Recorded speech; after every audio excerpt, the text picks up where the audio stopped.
Troisième calcul réfléchi, numéro 38. Premier, il faut dire si les deux triangles sont semblables. J'ai deux triangles, le triangle ABC et le triangle EDF. Je vais écrire les côtés qui peuvent être homologues. Le côté A du triangle ABC est le plus grand, c'est 4. Donc il mesure 4.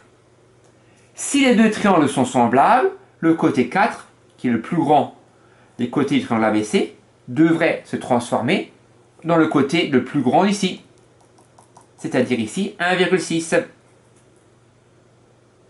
Deuxième, le côté le plus petit du triangle ABC, qui est 2, devrait se transformer en côté le plus petit du triangle EDF, qui est 0,8. Et le dernier celui qui reste, le côté 3, devrait se transformer en côté qui reste, c'est-à-dire 1,2. Et donc, il faut se demander si ce tableau est un tableau de proportionnalité. Je vais calculer 1,6 divisé par 4 pour chercher le coefficient éventuel de ce tableau de proportionnalité. 1,6 divisé par 4, ça fait 0,4. Je vérifie. 0,8 divisé par 2, 0,8 divisé par 2, ça fait aussi 0,4. Et le dernier, 1,2 divisé par 3, ça fait 0,4. Ça veut dire que je peux multiplier par 0,4 les nombres de la première ligne et j'obtiendrai la deuxième ligne. Ça veut dire que ce tableau est un tableau de proportionnalité et donc que les deux triangles sont semblables. Donc la réponse est oui, car nous avons un tableau de proportionnalité. Nous avons un tableau de proportionnalité. Le coefficient, c'est 0,4. Ça signifie notamment que les angles correspondants sont égaux 2 à 2. Bon, bref. Donc les deux triangles sont semblables car leur côté, la longueur de leur côté, sont proportionnelles. Deuxième, il faut dire si les droites AB et DE sont parallèles. Donc je vais comparer deux rapports. D'une part, un premier rapport et d'autre part, un second rapport. Si ces rapports-là sont égaux, comme les points sont alignés dans le même ordre, d'après le théorème réciproque de Thalès, les droites sont parallèles. Si ces deux rapports ne sont pas égaux, d'après la conséquence du théorème de Thalès, les droites ne sont pas parallèles. Quel rapport faut-il comparer? J'ai deux triangles, un triangle en haut et un triangle en bas. Donc j'écris la longueur du triangle en haut, AC qui mesure 7. Donc j'écris AC. AC sur CE, le côté homologue d'un triangle en bas. Et CE, il mesure 7, il mesure 9. D'une part, AC sur CE est égal à 7 neuvièmes. D'autre part, BC sur CD. BC mesure 8 et CD mesure 10. Il faut voir si deux rapports sont les mêmes. Première méthode, je vais les transformer pour qu'elles aient le même dénominateur, ces fractions. Donc je vais tout mettre sur 90. Je multiplie par 9 ici, ça fait 72. Et ici je multiplie par 10, 70. Ah, c'est pas pareil. Deuxième méthode, je peux utiliser la calculatrice. 8 divisé par 10, ça fait 0,8. Exactement 0,8. Et l'autre, 7 divisé par 9, 7 divisé par 9, ça fait environ 0,78. Donc on voit également que ces deux rapports ne sont pas égaux.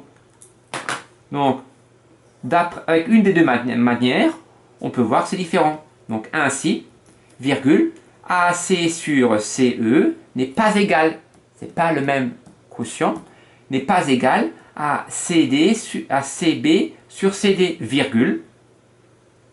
D'après la conséquence du théorème de Thalès, virgule, les deux droites qui nous intéressent, AB et DE, ne sont pas parallèles.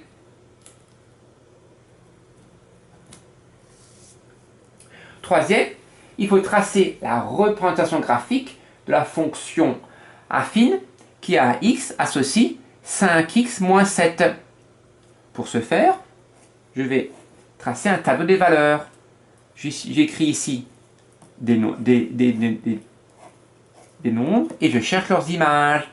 Premier nombre que je choisis au hasard, 0. Donc je cherche l'image de 0. L'image de 0, c'est 5 fois 0, 0, moins 7, ça fait moins 7. Ça veut dire que le point qui a pour coordonnée 0, moins 7 appartient à la droite, qui est la représentation graphique de la fonction affine. Donc je me place en 0 en abscisse et moins 7 en ordonnée. Premier point. Deuxième point, je prends un nombre au hasard, mais pas trop compliqué, par exemple 1, et je cherche son image. L'image de 1, 5 fois 1, 5, moins 7, moins 2. Donc le point qui a pour coordonnée 1, moins 2, appartient à la courbe représentative de la fonction affine. J'aurais pu prendre un autre point, par exemple le point 2. L'image de 2, c'est 5 fois 2, 10, moins 7, 3.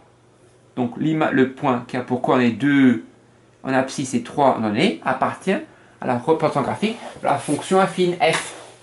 Maintenant que j'ai 2 points, même un troisième, je peux tracer la courbe représentative qui est bien sûr une droite ici.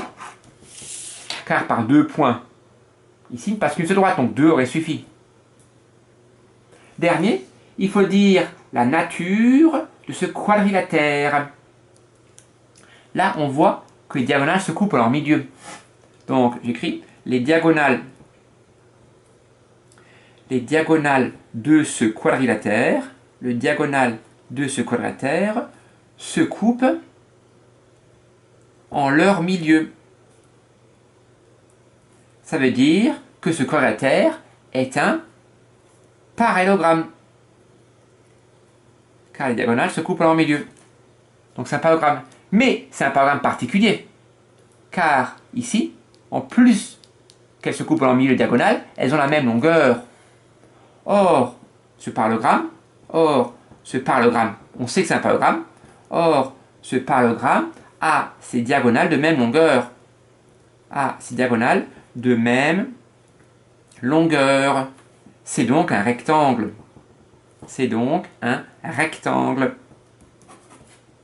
Donc, c'est un quadrilatère, car il a 4 côtés. C'est un quadrilatère particulier, comme les diagonales se coupent en milieu, c'est un parallélogramme.